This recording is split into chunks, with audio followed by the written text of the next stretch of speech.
Merci de nous recevoir chez vous sur Walf TV dans l'actualité de ce mercredi 10 décembre 2014. Magal de Touba, à 24 heures de l'événement, la ville sainte est remplie de fidèles. Des bouchons se forment sur les routes où l'on dénombre déjà 5 morts dans des accidents selon la presse du jour. Cheikh Ahmadou Bamba et le Coran choisi comme thème du Magal 2014. L'épidémie de la fièvre Ebola n'est pas source de frayeur dans la ville sainte. Les populations misent sur l'hygiène et les prières du fondateur du mouridisme plus fortes que le virus. Dakar, le bal des déguerpis continue dans un concert de dénonciation à Dalifort. Des garagistes déclarent la guerre à la mairie. Ils s'opposent à leur déguerpissement qui risque d'hypothéquer leur travail. L'actualité internationale sera de la partie, plus la page sport et la revue de la presse en fin d'édition. Bonjour et bienvenue.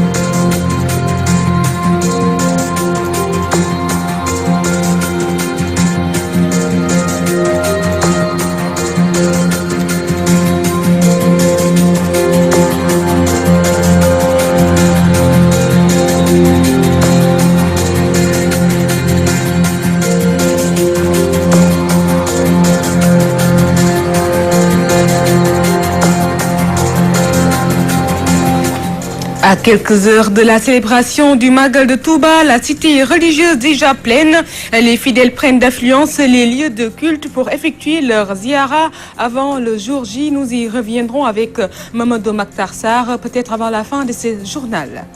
Prévention contre le virus Ebola à Touba. Les populations de la cité religieuse misent sur l'hygiène et les prières du fondateur du mouridisme, Khadim Rassoul Mbacké. Elles se disent même convaincues que la maladie ne va pas se manifester en cette 120e édition de ce grand Magal de Touba qui connaît déjà une forte affluence, nous dit Amadou Limbaye. Les populations de la cité religieuse ont pris les devants à l'occasion de cette 120e édition du Grand Magal de Touba pour se prémunir contre l'hémorragie à virus Ebola.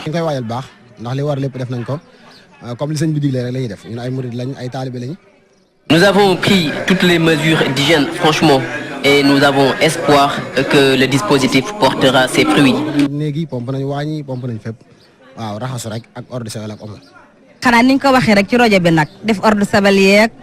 Comme annoncé dans les médias, nous utilisons de l'eau de javel ainsi que des détergents. Les pèlerins ne sont pas en reste. On a Ebola en tête, ça c'est sûr. Et on a pris toutes les mesures nécessaires pour éviter ça. On a même l'antiseptique, regardez. C'est pour se protéger contre l'Ebola.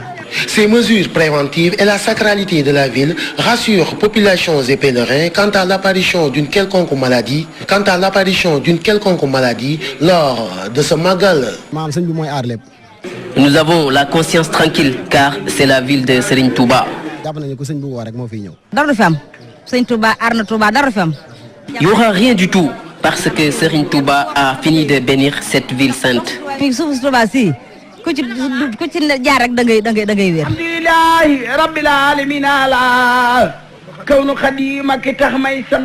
Touba 2014, Amadou Limbaye Saliou Bey pour la radio-télévision Walf. Amadou Limbaye, merci. Cheikh Ahmadou Bamba et le Coran choisi comme thème du Magal 2014. Une manière de répondre à l'auteur du livre Le Coran et la culture grecque. À travers ce thème, le comité d'organisation veut montrer l'importance que Serigne Touba accordait au livre saint qui est la source divine. Écoutons à ce propos Serigne Cheikhna Abdoul Wahoud Mbacké au micro de Gorgui Samba Ndiaye. Chaque année, on choisit un thème et le choix est en fonction de l'actualité surtout. Cette année au Sénégal, vous avez remarqué il y a quelques mois, il y a un livre qui a été publié et ce livre parlait du Coran. Le Coran et la culture grecque. Et un débat national a été soulevé par la publication de ce livre. Comme à notre habitude, chaque année, donc on suit l'actualité et on choisit un thème en fonction de cette actualité-là. C'est pour cela qu'on a voulu montrer aux Sénégalais d'une manière particulière et aux musulmans d'une manière générale la place du Coran chez Cheikh Ahmadou Bamba. Donc l'importance que Cheikh Ahmadou Bamba a accordée au Coran et ce que le Coran représente pour Cheikh Ahmadou Bamba, pour montrer aux Sénégalais et aux Mourides en particulier que le Coran est la parole de Dieu, immuable et inimitable. Le prophète n'a fait que transmettre le Coran et les compagnons du prophète aussi n'ont fait que transmettre aux générations futures. Restons toujours dans la capitale du mouridisme pour parler de la résidence Khadimou Rassoul, qui est un site d'hébergement privilégié en période de Magal. Sur place, tout est prêt pour faciliter le séjour des pèlerins. C'est une correspondance depuis Touba de Gorgui Samba Ndiaye. La résidence Khadimou Rassoul reçoit à l'occasion du Magal des hôtes venus de différents horizons au nom de différents chefs religieux et coutumiers. Chaque pèlerin venu est recensé de son pays, de sa ville ou de son village. Après le recensement effectué, on les encadre jusqu'à les amener dans les résidences de Khadimou Rassoul, qui se trouvent près de la mosquée ici, ou bien de l'autre résidence qui se trouve à la gare, l'ancienne gare routière. Après les avoir recevoir, on les amène dans les logements, les sites qu'on avait préparés pour eux. Sur place, le comité d'organisation ainsi que les daïras s'activent pour mettre dans de très bonnes conditions les différents invités de marque de l'hébergement à la restauration. Rien n'est négligé pour que le séjour soit agréable. Rien que dans la journée du 16 du mois de Safar, dans les 8 cuisines, nous avons préparé plus de 600 poulets pour les hôtes du Khalif. Et ce sera comme ça jusqu'à la fin du Magal. Au terme de l'événement, rien que dans les 8 cuisines, on dépassera 4000 poulets et 400 moutons. àgg ci presque ay 400 et quelques ci ay xar yoo xam ne dañ koy consommer ci biir événement bi diggante le 15 comme démb ba le 19. Des milliers et des milliers de caisses de fruits. Donc rien que les fruits de pommes, les caisses de pommes, ça tourne autour de 300. Les caisses de bananes ainsi, les caisses d'oranges, de raisins, de clémentines. Donc vraiment, je peux dire qu'il y a une quantité assez importante. La légendaire hospitalité mouride est tout le temps chantée à l'occasion de grands événements organisés par la communauté de Khadimou Rassoul. Le Magal de cette année ne sera pas ainsi une exception et les plats de riz à la viande et de poulet bien rôtis accompagnés de frites viennent corroborer cet argument. Que dire encore des fruits, boissons et autres délices? Restons toujours dans la ville sainte de Touba qui commence déjà à refuser du monde. Les fidèles qui viennent de tous les coins du pays rallient la ville sainte pour rendre hommage à Cheikh Ahmadou Bamba. Suivons ce vox pop réalisé par Mamadou Maktar Sarr. La délocalisation de la gare routière de Touba diversement appréciée par les acteurs du transport dans la ville sainte. Les transporteurs et chauffeurs de manière générale saluent la mesure. Notre seul regret, c'est la délocalisation tardive de la gare routière. Nous saluons vraiment la décision prise par le Khalife général des Mourides. Nous acheminons les passagers à l'ancienne gare routière et à la grande mosquée. Pour les minicars, le tarif varie de 100 à 200 francs. Même sentiment de satisfaction chez les conducteurs de vélo-taxi et autres charretiers.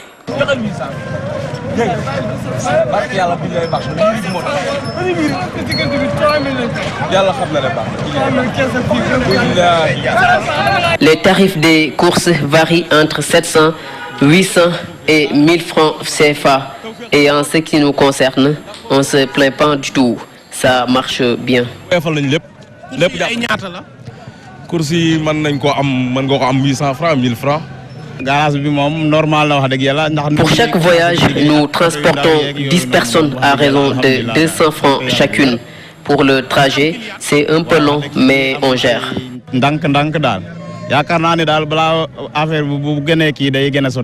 Il en est autrement chez les clients qui expriment leur inquiétude. Le transport est augmenté, les prix sont très chers. Nous demandons 3 000, 5 000 francs pour nous amener. Et nous, on restera là pour attendre. Le transport maintenant, c'est difficile. Pour nous, la difficulté, c'est Dakar, mais pas à Touba.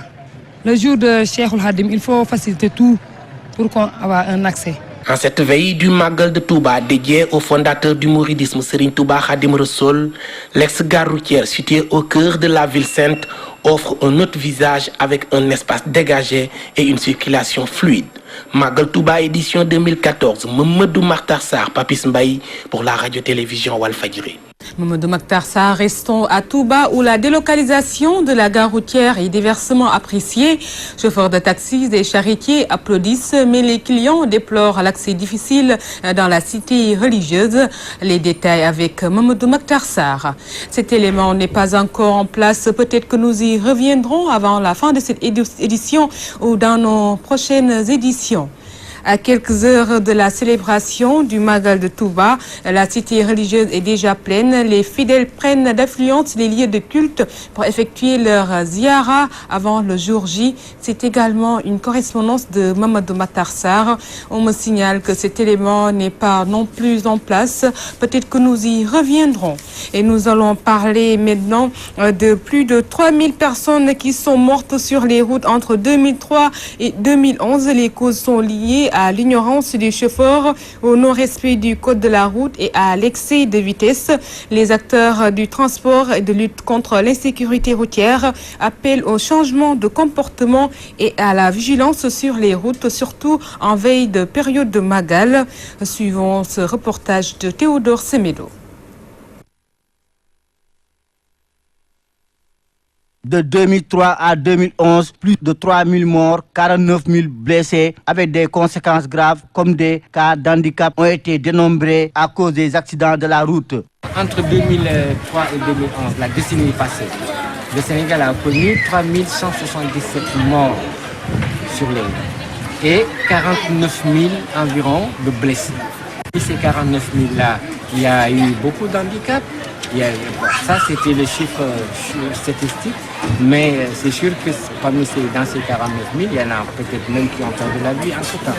Une situation due en grande partie au non-respect du code de la route et de l'insécurité des infrastructures routières. D'abord, l'ignorance des conducteurs par rapport à la sécurité routière, plus précisément par rapport au code de la route. Il y a un manque de formation cruelle. Côté de la sécurité routière, il faudrait souvent qu'on parle de la sécurité des infrastructures. Parce que c'est surtout cela qui est le problème actuellement au Sénégal. Et en cette période de Magal de Touba, où tout le monde afflue vers la capitale sainte du mouridisme, acteurs du transport de la CNTS appellent les chauffeurs à la prudence sur les routes, mais aussi les transporteurs à ne pas imposer aux chauffeurs et aux usagers des tarifs hors normes. Ce que nous demandons, bien sûr, à nos frères, transporteurs et chauffeurs, c'est de respecter les tarifs. Nous leur demandons, et presque nous exigeons, parce que s'il y va de leur vie, mais aussi de la vie des citoyens qu'ils transportent, de réduire la vitesse. Ça, c'est le premier point. Et ensuite, de pouvoir quand même être tolérant vis-à-vis des autres conducteurs. Même appel formulé par des acteurs de la société civile en conférence publique à Tivaouane Diacksao sur la question. Les chauffeurs doivent être en bonne santé, doivent travailler dans de bonnes conditions, ne pas être trop fatigués et surtout être lucides. Théodore Semedo, Tivaouane Diacksao, Walfadjri. Théodore Semedo, merci. Dalifort, des garagistes au nombre de 50 déclarent la guerre à la mairie. Ils s'opposent à un déguerpissement qui, selon eux, risque d'hypothéquer leur travail et les conduire au chômage technique et pointe du doigt le deuxième adjoint au maire. Écoutons Omar Sis au micro de Théodore Semedo. On veut rester parce qu'on a duré là-bas. On veut rester, continuer notre travail. S'ils disent qu'on doit être dans dans une suite propre et bien organisée. Si nous donnons l'autorisation, on va faire des garages modernes et des places modernes d'abord. Les artisans, les ferrailles peuvent même clôturer leur place. Les garages peuvent clôturer leur garage et avoir une suite saine.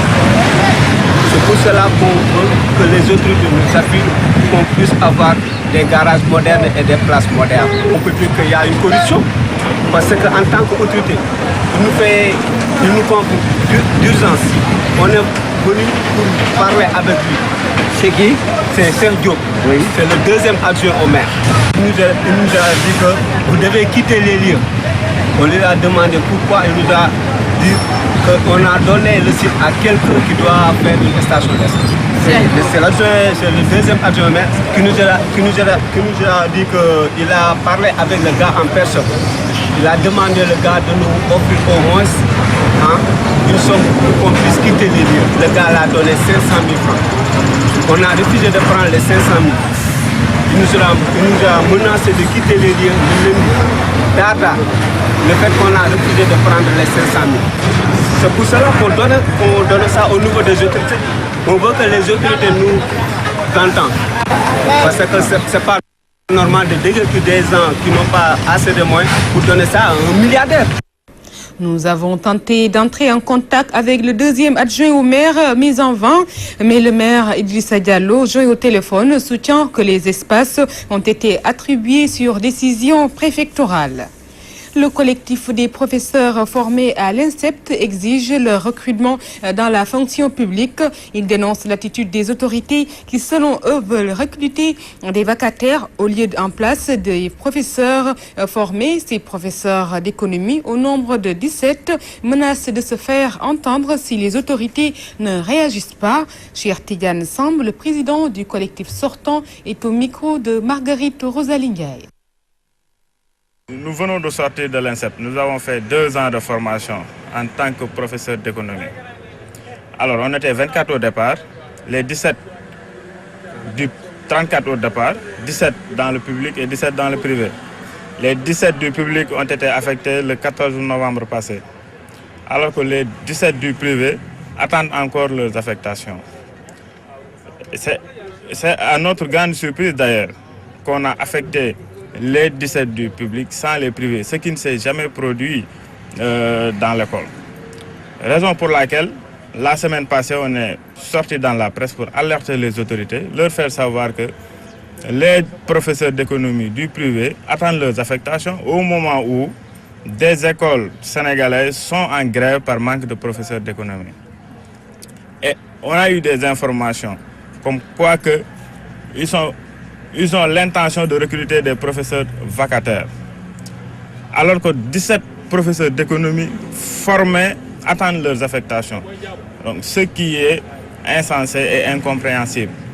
Donc, jusque-là, on a été responsables dans toutes nos démarches. Les responsabilités sont partagées entre enseignement technique et éducation nationale. S'ils ne réagissent pas, un plan d'action sera élaboré et voilà quoi, quelle que soit la démarche qui sera entreprise, ce sera avec la détermination et l'engagement qui s'y est.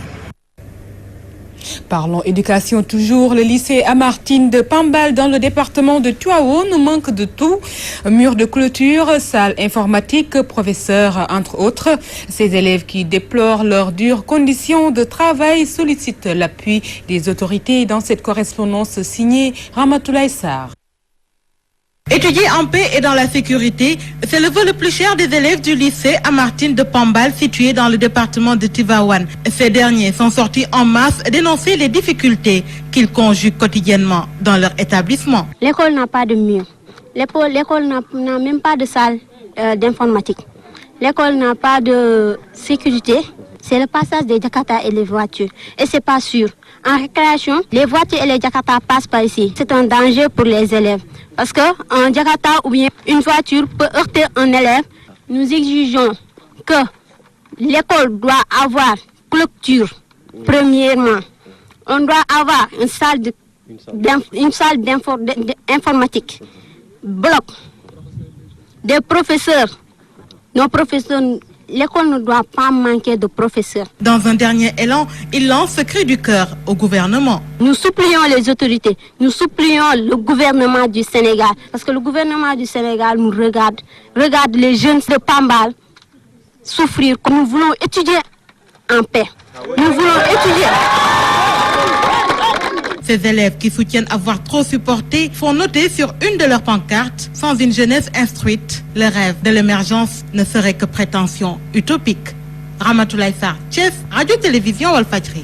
Ramatoulaye Sarr, merci. En tournée dans la région de Kédougou pour les besoins des préparatifs du Congrès national, Omar Wali Zoumaro, secrétaire général du CELS originel, déplore l'état actuel de l'école sénégalaise qu'il juge malade et la non-prise en charge des revendications et la lenteur administrative ainsi que la politisation du système. Il demande au ministre de l'Éducation de revoir sa copie. Écoutons Omar Wali Zoumaro au micro de Soli Bourama Dabo. Cette école souffre pratiquement de tous les maux possibles. C'est une école qui n'a pas suffisamment d'infrastructures, ou si elle en a, celles-là dont elle dispose ne répondent pas aux normes standards, puisque nous sommes dans une zone où les abris provisoires foisonnent, où pratiquement plus de la moitié des enfants sont obligés de faire leur cursus dans les abris provisoires. Nous avons un problème dans la gestion démocratique des personnels. Nous avons un problème dans le traitement au salaire des enseignants. Pratiquement, nous avons un système éducatif à genoux. Nous attendons de l'État qu'il tienne ses promesses. Promesses qui consistent au respect des accords signés le 17 février 2014. Promesses qui constituent à améliorer le statut des enseignants, surtout leur traitement au salaire. Les enseignants de ce pays sont trop mal payés, surtout ceux-là de l'élémentaire. Nous ne pouvons pas oublier la question de la validation des années de volontariat, de vacation et de contractualisation pour les fonctionnaires. Nous demandons aux autorités d'accélérer le rythme pour que nos camarades, au plus tard en janvier 2014, puissent commencer à rentrer en possession de leur dû. L'éducation d'un pays, c'est du sérieux. Ce n'est pas un département qu'on doit utiliser pour faire une promotion, pour avoir une promotion politique, bien au contraire. C'est un département qu'il faudrait maîtriser, connaître les tenants et les aboutissants et essayer de trouver des solutions aux problèmes posés par les enseignants. Mais malheureusement, nous avons une gestion qui, à la limite, frise le mépris envers les enseignants, qui ne fait que compliquer la situation, en tout cas qui prévaut dans le système éducatif. Donc à ce niveau, nous demandons au ministre Serigne Mbaye Thiam de revoir. Ce 10 décembre est célébrée la Journée internationale des droits de l'homme. C'est en 1950 que tous les États et toutes les organisations internationales concernées ont été invités par l'Assemblée nationale des Nations unies à choisir cette date en l'honneur de l'adoption de la Déclaration universelle des droits de l'homme le 10 décembre 1948. Et nous allons parler de la Déclaration universelle des droits de l'homme célébrée ce 10 décembre toujours. Au Sénégal, certains droits sont bafoués. C'est du moins l'avis de certains citoyens interrogés. Le Forum du justiciable fait un constat et déplore sur les conditions de détention des prisonniers et le comité de droit rétrogradé au Sénégal. C'est un reportage signé Mamantanoura. Ce mercredi est célébrée la Journée internationale des droits de l'homme. Le Sénégal, un pays de droit. Affirmation qui suscite parfois polémique selon ces citoyens qui estiment que certains droits sont bafoués. Ici au Sénégal, il y a beaucoup plus de préjugés que de jugements propres. C'est bafoué à la base.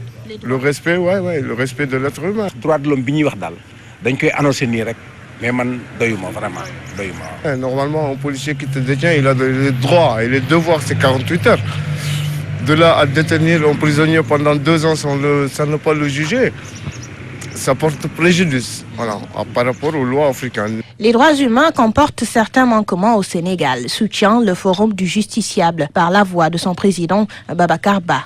Certes, au Sénégal, nous avons fait des acquis en matière de droits de l'homme, ça il faut le dire et nous le saluons, mais aussi il y a beaucoup de choses à faire en matière de droits de l'homme.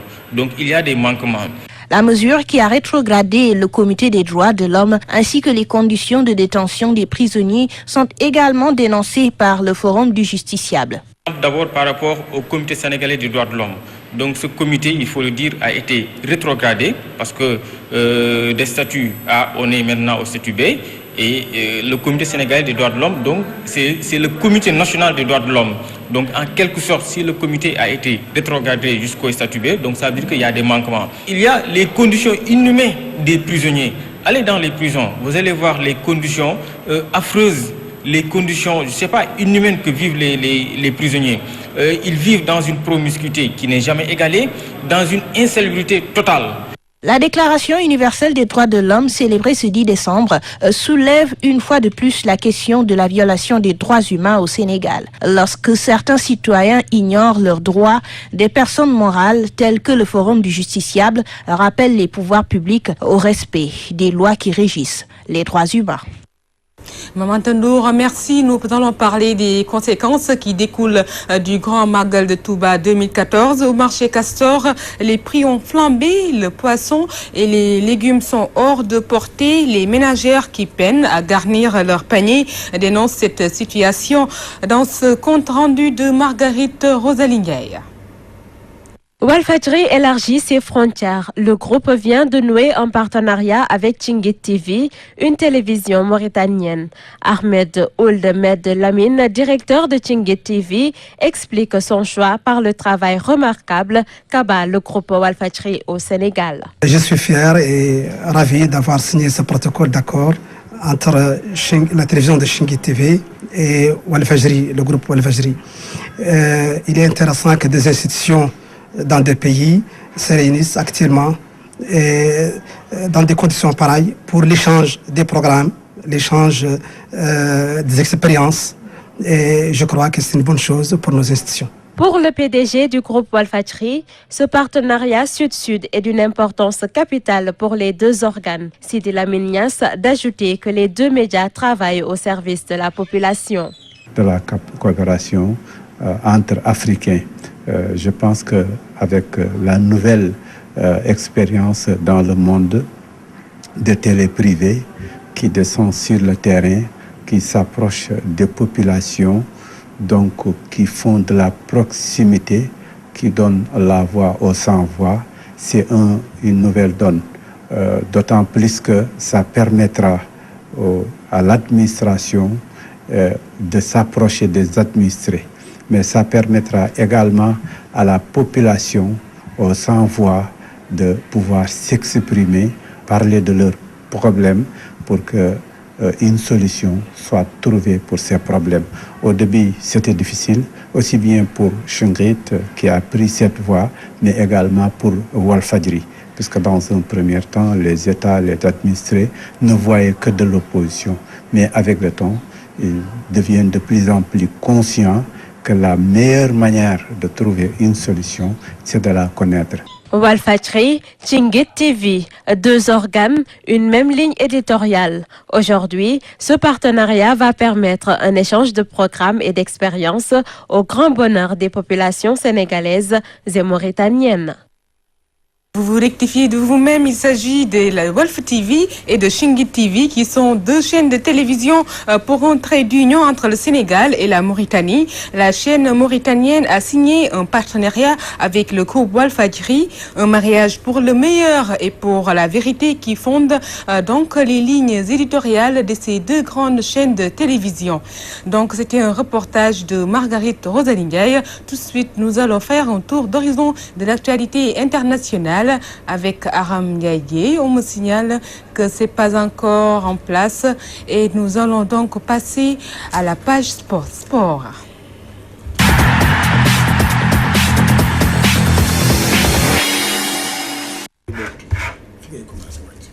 Et nous recevons sur ce plateau Cheikh Tidiane Gomis. Bonjour. Bonjour Fatou Dioufay. Football CAN 2015, la préparation des Lions aura lieu au Gabon ou au Maroc? Oui, effectivement. Donc, c'est le président de la Fédération sénégalaise de football, Maître Augustin Senghor, qui l'a annoncé hier. Il s'agit du Maroc ou bien du Gabon Donc c'est au coach national Alain Giresse qui va choisir entre ces deux pays pour préparer la CAN 2015. Mais déjà, on parle de Mongomo, la ville qui va accueillir les Lions du Sénégal, où les Lions vont jouer leur match de poule. Cette ville ne dispose pas d'infrastructures hôtelières de qualité, 2 hôtels et chaque équipe, 2 équipes vont se partager donc un hôtel. Les hommes du sélectionneur Alain Giresse doivent se préparer à affronter toutes les difficultés, voire des difficultés difficiles. Le président de la Fédération sénégalaise de football, Maître Augustin Senghor, l'a affirmé hier et je vous propose de le suivre. Donc, dont l'un va accueillir 2 équipes. Donc cela prouve que déjà, en règle générale, dans les compétitions comme ça, les équipes ont chacune un hôtel. Donc ça déjà prouve qu'il y a un problème de capacité d'hébergement dans cette ville. Et malheureusement, effectivement, le 3e hôtel qui nous a été attribué, donc ce qui n'est pas étonnant, même s'il s'agit d'un tirage, on sait aussi que nous étions dans le chapeau 4. Et dans ces cas-là, quand il faut distribuer, il distribue en fonction du mérite des équipes. Donc, et nous sommes tombés sur l'hôtel, en tout cas, le moins de moindre qualité. Donc, nous avons quand même écrit à la CAF pour voir s'ils pourraient nous autoriser, en cas de besoin, si on trouve un autre réceptif, qu'on puisse s'y loger. Mais à défaut, il faut qu'on se prépare à affronter toutes les conditions. Et cet hôtel est en train d'être réfectionné. Nous espérons que d'ici au démarrage, le niveau et le standing de l'hôtel, ce sera bien. Cher Tidiane, vous allez nous parler de distinction. Le président de la Fédération de football décoré sur un autre terrain. Oui, effectivement, vous l'avez constaté vraiment dans l'élément qui vient de passer. Maître Augustin Senghor a été choisi ambassadeur pour la lutte contre la violence par le Croissant Rouge du Qatar. Le président de la Fédération sénégalaise de football a reçu une décoration. Dans ce sens, le patron du football sénégalais a souligné que cette distinction va les inciter à persévérer dans leurs actions. Maître Augustin Senghor, que je vous propose de suivre. L'État du Qatar a décidé de nous remettre cette distinction qui, pour moi, doit être un message pour essayer de continuer dans l'humilité à servir mon pays, servir ma communauté, et aussi essayer de faire toujours plus dans la voie qui est celle de faire en sorte que, plus que l'État, plus que les organisations, que ce soit l'homme tout simplement qui se développe dans chacune de nos actions. Et je pense que cet acte qui vient d'être scellé, auquel je ne m'attendais pas, je me suis dit pourquoi moi. Donc, mais je pense que dans la vie de chacun d'entre nous, il y a des moments qui sont importants, mais c'est des moments qui doivent plus nous encourager à perpétuer, à persévérer dans notre travail et à essayer de toujours faire le bien. Et pour finir, nous nous intéressons au Navétane à Richard Toll. Oui, effectivement, l'ASC Gallo Malik a disposé de l'ASC Lac de Guerre 4 tirs au but à 2 temps réglementaires, 1 but partout. Le parrain de la finale a relayé donc les doléances fortes des jeunes du Wallo. Amadou Tidianja a demandé des infrastructures sportives dignes de ce nom pour éviter des matchs joués sous la poussière et dans un stade pas éclairé. Et donc, je vous propose, on me signale que l'élément n'est pas disponible, mais nous y reviendrons dans nos prochaines éditions. C'est tout pour le sport. Un grand merci à vous, cher Tidiane Gomis. Nous allons à présent passer à la dernière partie de ce journal qui est en fait consacré à la revue de la presse qui porte aujourd'hui la signature de Ousmane Sène.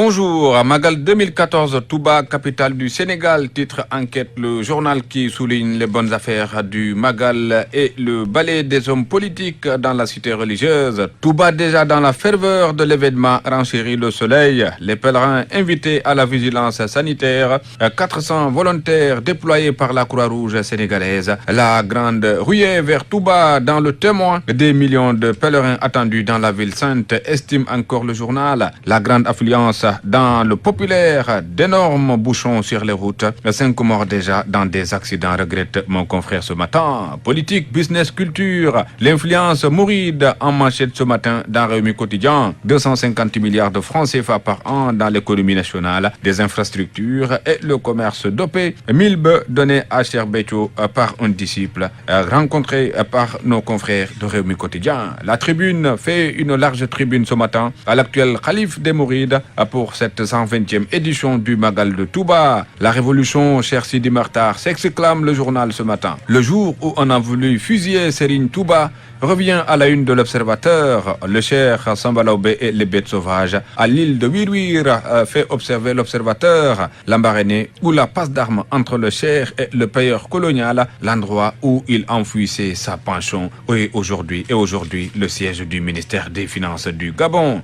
L'Observateur retrace le piège du colon, la fournaise et le miracle de la montagne sainte. Dans l'éducation, les députés mettent le feu aux abris provisoires, titre Walfadjri Quotidien, rapportant les questions soumises hier par les députés à l'appréciation du ministre de l'Éducation nationale Serigne Mbaye Thiam, qui faisait face aux parlementaires. Abris provisoires, chantier qui s'éternise, manque de professeurs, place des langues nationales dans l'éducation, autant de questions posées hier au ministre Serigne Mbaye Thiam, qui a tenté des réponses détaillées dans Walfadjri. Entre autres titres de l'actualité, l'environnement explose dans le quotidien, avec le rapport sur l'usine Dangote et la centrale à charbon. Sendou et Pout sur une poudrière.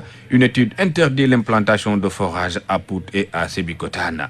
Bargny brandit une plainte. Dangote cimente sa réponse dans le quotidien. On fait comme tout le monde. L'autre scandale est dans Libération avec ces 2 juges français sur les traces de l'avionneur Serge Dassault.